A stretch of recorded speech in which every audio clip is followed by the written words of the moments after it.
Hi hello నమస్తే welcome back to my channel Bhagyalakshmi వ్యాసం. ఈరోజు నా గార్డెన్లో కొన్ని అప్డేట్స్ మీతో షేర్ చేసుకుందాం అనేసి ఈ వీడియో చేశాను. చిన్న వీడియోనే పూర్తిగా చూస్తే కనుక మీకు డీటెయిల్స్ పూర్తిగా అర్థమవుతుంది. సో మొత్తం వీడియో అంతా తప్పకుండా చూడండి.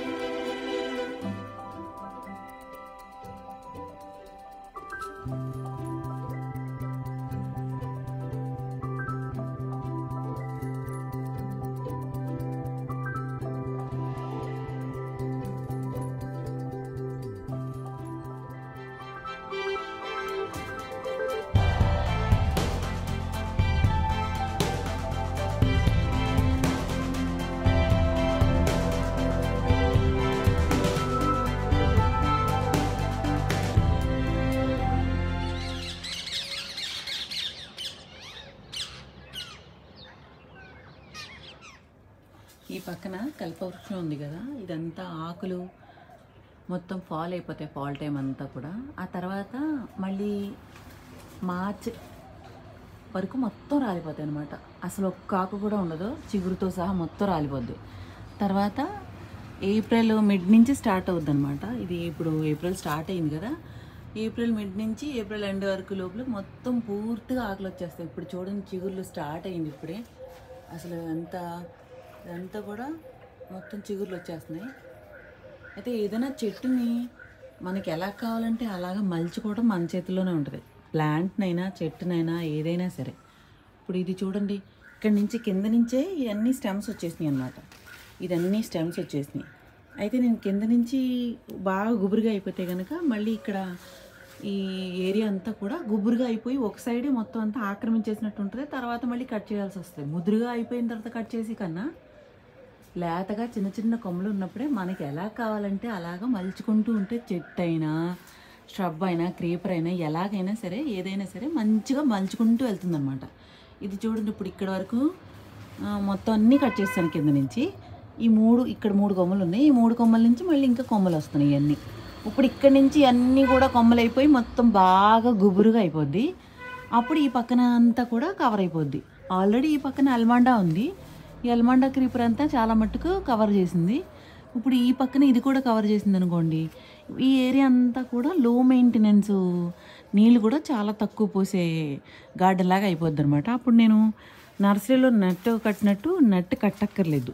ఓన్లీ ఆకులతోనే చక్కగా చెట్లు ఆకులతో ఇదంతా కవర్ అయిపోయి మనీ ప్లాంట్ గార్డెన్ బాగా ఇంకా ఎక్కువ డెవలప్ అవుతుంది అనేసి నేను ప్లాన్ చేస్తున్నాను అలాగా. సో ఇదైతే మాత్రం ఇప్పుడు స్టార్ట్ అయ్యింది కొమ్మలు రావటం. నేను ఊరిల్లు వచ్చేసరికి మొత్తం అంతా ఫుల్గా వచ్చేస్తుంది. అలాగే ఈ పక్క క్రేపర్ ఉంది కదా, ఈ క్రేపర్ కూడా అంతే. ఇక్కడి నుంచి కొమ్మలు వస్తూ ఉన్నాయి. ఇంకా నేను ఇలా చిన్న చిన్నగా వచ్చేవన్నీ కూడా కట్ చేసుకుంటూ నాకు ఎక్కడి నుంచి అయితే కావాలి పైనుంచి, అంటే ఈ వంతు నుంచి ఈ పక్క వరకు ఇలా ఒక అంబ్రెల్లాలా లేకపోతే కిటికీకి షేడ్లా కావాలన్నమాట. ఈ షేడ్ నెట్గా పెంచుకుంటే పొద్దున్న ఎండ వచ్చినప్పుడు కిటికీ లోపలికి రాకుండా ఉంటుంది. ప్లస్ చూడటానికి కూడా దూరంగా అందంగా ఉంటుంది అనమాట.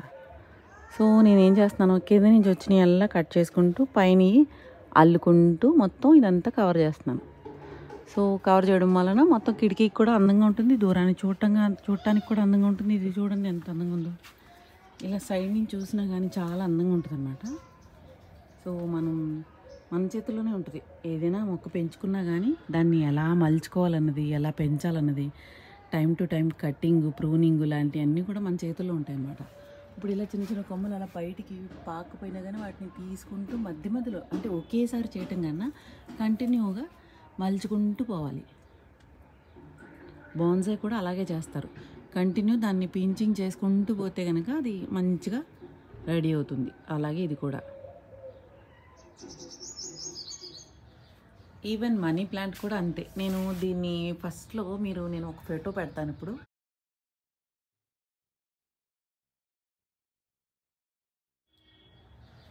ఈవెన్ మనీ ప్లాంట్ కూడా అంతే. నేను దీన్ని ఫస్ట్లో నేను ఒక ఫోటో పెడతాను ఇప్పుడు. ఆ ఫోటో చూస్తే కనుక ఆ ఫోటోలో మీకు అర్థమవుతుంది.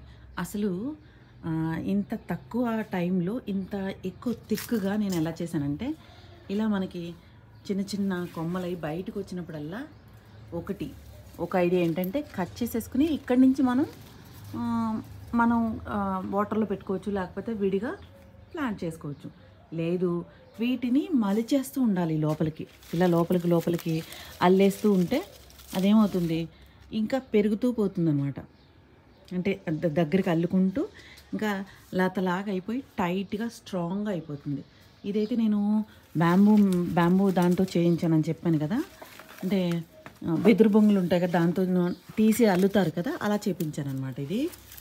అయితే దీని మీద నిలబెట్టింది కూడా ఓన్లీ అదే, కింద చిన్న చిన్న ఐరన్ ఇట్లాంటి ముక్కల్ని నేలలోకి గుచ్చేసి దాంట్లో వీటిని పెట్టేశాను. ఆ తర్వాత నాకు అనిపించింది కొన్ని రోజులకి బులిగిపోతుందేమో, అంటే అంత స్ట్రాంగ్గా ఉండదేమో ఒకవేళ, అంటే ఇవి పెద్దది మనీ ప్లాంట్ పెద్ద ఆకులు కదా, సో పాడైపోద్దేమో అని డౌట్ వచ్చి మళ్ళీ చిన్న మళ్ళీ ఇలా వుడ్ వర్క్ జరిగినప్పుడు చిన్న కర్ర ముక్కలు అవన్నీ ఉంటాయి కదా, అలా పెట్టుకుంటూ దీన్ని మళ్ళీ పెద్ద చేశాను అనమాట.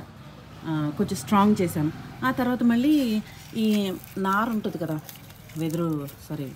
కొబ్బరి నార తాడు ఉంటుంది కదా, ఆ తాడుని అల్లుకుంటూ దీన్ని ఇలాగా స్ట్రాంగ్ చేసి తర్వాత ఆటల్లోంచి ఆ తాడు లోపల నుంచి మనీ ప్లాంట్ని ఇలా చుట్టుకుంటూ పెద్ద స్ట్రాంగ్ చేశాను అనమాట. సో దానివల్ల ఇది కొంచెం ఇప్పుడు ఇలా ఊపినా కానీ ఏం భయం ఉండదు, ఊడిపోద్దన్న ఇది లేదు నాకు. ఎందుకంటే భూమిలోకి అయితే కనుక దాన్ని ఇనపరాడుల్లోకి గుచ్చేసాను కాబట్టి గట్టిగానే ఉంది. ఇన్ ఫ్యూచర్ ఎప్పుడైనా ఊడిపోతుంది, ఇంకా స్ట్రాంగ్గా ఉండదు, బాగా పాడైపోద్ది అని అనుకుంటే కనుక అప్పుడు నేను అనుకుంటున్నాను ఐరన్ రాడ్స్తో ఇట్లా చేసేసి దీనికే కంటిన్యూ చేసేద్దాం అనేసి. దీనిపైన ఐరన్ది ఇలా సైజ్ తీసుకుని దాని పైనుంచి దీన్ని అల్లేసాను అనుకోండి, అది కంబైన్గా ఉండిపోతుంది అనమాట. సో నేను ఓన్లీ ఒక 5 feet మనిషి లోపలికి నడిచి వెళ్ళేలాగా హైట్లో పెట్టుకున్నాను అంతే, అంతకన్నా ఎక్కువ హైట్లో పెట్టలేదు. అంతకన్నా హైట్ ఉన్న వాళ్ళు అయితే కనుక నడిచి వెళ్ళొచ్చులే, వంగుని వెళ్ళొచ్చులే అన్నట్టు. ఊరికే చూడటానికి బాగుంటుంది కదా అనేసి లుక్ గురించి పెట్టాను నేను. బట్ ఇది చాలా మంచిగా అందంగా తయారైంది. ఉండేగొల్ది గ్రీన్గా బాగా ఎక్కువ గుబురుగా అయిపోతుంది అనమాట. అంతకుముందు ఫోటో పెడతాను, మీరు చూడండి, మీకే ఆశ్చర్యం వేస్తుంది. లాస్ట్ ఇయర్ ఫోటోలో అయితే కనుక చాలా తక్కువగా ఉంది. ఈ ఇయర్ ఇంకా బాగా ఎక్కువ కటింగ్స్ అయ్యి తీసేస్తున్నాను కదా, ఇలా ఈ అంచులు వచ్చినప్పుడల్లా ఇలా నాకు అటు ఇటు తిరుగుతున్నప్పుడల్లా ఇలా చేతితో గిల్లేస్తాను. గిల్లేసి వీటిని జాగ్రత్తగా మళ్ళీ నీళ్ళలో పెట్టేస్తూ ఉంటాను అన్నమాట. ఎక్కడో చోట పెట్టేయడం అలవాటు. ఇలాగ ఇటు పెట్టేస్తూ ఉంటే గుర్తొచ్చినప్పుడల్లా పెట్టేస్తూ ఉంటాను. దానిలో రూట్ వచ్చేస్తుంది. లైక్ ఇలా చూడండి, దీంట్లో రూట్ వచ్చేసింది ఆల్రెడీ.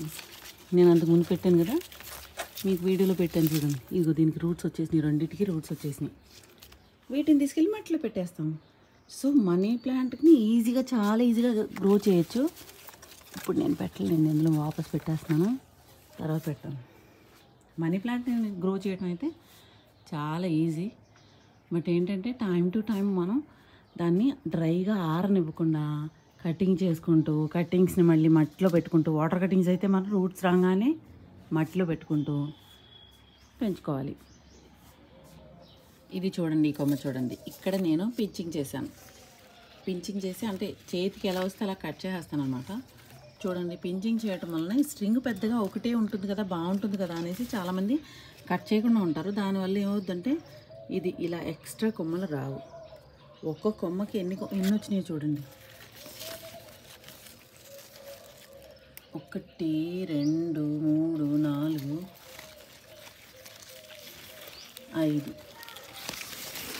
5 వచ్చినాయి. 5 కాదు, ఇంకా ఉన్నాయి ఇక్కడ. 6 7 8 9 దగ్గర 10 కొమ్మలు వచ్చినాయండి. ఒక కొమ్మ నుంచి గిల్లటం వలన, ఈ చివరి కొమ్మ గిల్లటం వలన ఒక దాని నుంచి 10 వచ్చినాయి. ఇప్పుడు దీన్ని మనం ఇలా లోపలికి మడిచేసాం అనుకోండి, దీని నుంచి 10 కొమ్మలు ఇక్కడి నుంచి ఇలా మళ్ళీ ఇంత గుబురుగా ఎదుగుతాయి అన్నమాట. అప్పుడు చాలా అందంగా ఉంటుంది. బుషీగా అవడానికి రీజన్ అదే. మనం మనీ ప్లాంట్ని చాలా ఈజీగా గ్రో చేసుకోవచ్చు. ఒక్కసారి పొడుగ్గా అయిన తర్వాత ఈవెన్ మనం పొడుగ్గా కొమ్మలు వదిలేసుకున్నా పర్వాలేదు. అసలు ముందు పెట్టినప్పుడు ఇంత బుషీగా ఎలా వస్తుంది అని అడుగుతారు కదా, దానికి రీజన్ అనమాట ఇది. మనం ఇలా గిల్లేసుకుంటే ఇదిగో చూడండి, ఇక్కడి నుంచి ఇది గిల్లాను, దీని నుంచి 3 కొమ్మలు వస్తున్నాయి. 1 2 3. ఇది కూడా అంతే, దీన్ని గిల్లాను, 1 2 3 4 5 కొమ్మలు వస్తుంది ఒక దాని నుంచి. అలా మనం ఇంచక్క గుబురుగా చేసుకోవచ్చు అనమాట. నేను ఇది కటింగ్తో పెట్టిందే. అరబీ పెట్టాను కదా, అరబీ ఆకులు కూడా వచ్చేసినాయి. అరబీ అంటే చాదుంపుల ఆకులు చూడండి, కలవపు ఆకుల్లా ఉన్నాయి. ఇవి ఇంకా పొడుగ్గా పెద్దగా ఈ షేప్లో ఉంటాయి. ఇలాగా కలాడే ఆకుల్లా ఉంటాయి అన్నమాట. దుంపలతో వస్తాయి కదా. సో ఇవి పెద్ద పెద్దగా అవుతాయి. దీనికి ఎండ సరిగ్గా తగలక, అంటే పైన షేడ్ నెట్ కట్టించేసాను కదా, దాని గురించి ఎండ సరిగ్గా తగలక ఇలా ఉంది. సో కొంచెం బాగా ఎండ వచ్చే ప్లేస్లో పెడితే ఎండ తగిలి బాగా వస్తాయి అన్నమాట. ఇంకా వింటర్ ఫ్లవరింగ్ అన్నీ కూడా పాడైపోతున్నాయి. లైన్స్ కూడా పాడైపోతుంది. అండ్ కూలియస్ అయితే ఇంకా అంత బాగా రాదు. ఇంకా వీటిని చాలా జాగ్రత్తగా చూసుకోవాలి. కూలియస్ని నీళ్ళు సమానంగా టైం టు టైం వేస్తూ చక్కగా జాగ్రత్తగా పెంచుకోవాలి.